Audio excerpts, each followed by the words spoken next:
Perkenalkan, nama saya Nuralia Rahma dengan NIM 63240368. Kuat dalam memberantas korupsi di era Subianto kepemimpinannya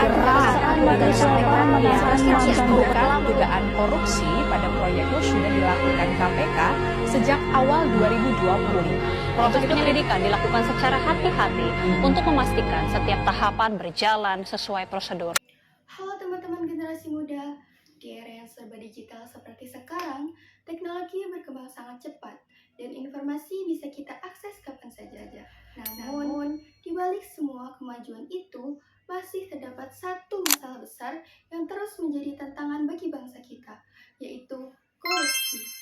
Banyak orang berpikir bahwa di zaman modern ini bisa otomatis menghilangkan korupsi, padahal kenyataannya praktik korupsi justru berkembang menjadi lebih kompleks dan sulit terdeteksi.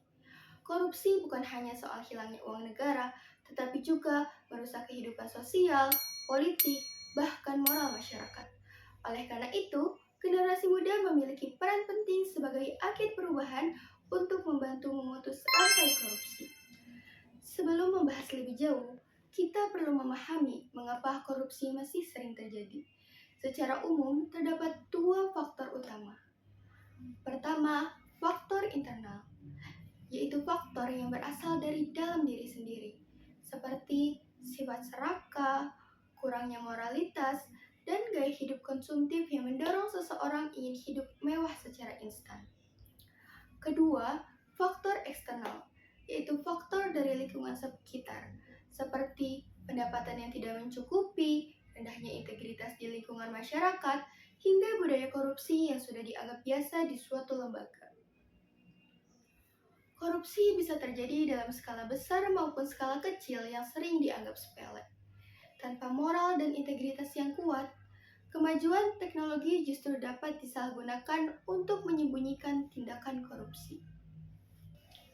Lalu, apa yang bisa menjadi solusi? Salah satunya adalah pendidikan anti korupsi.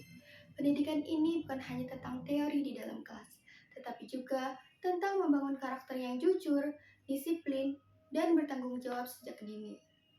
Tujuannya adalah membentuk pribadi yang memiliki integritas dan mampu menerapkannya dalam kehidupan sehari-hari.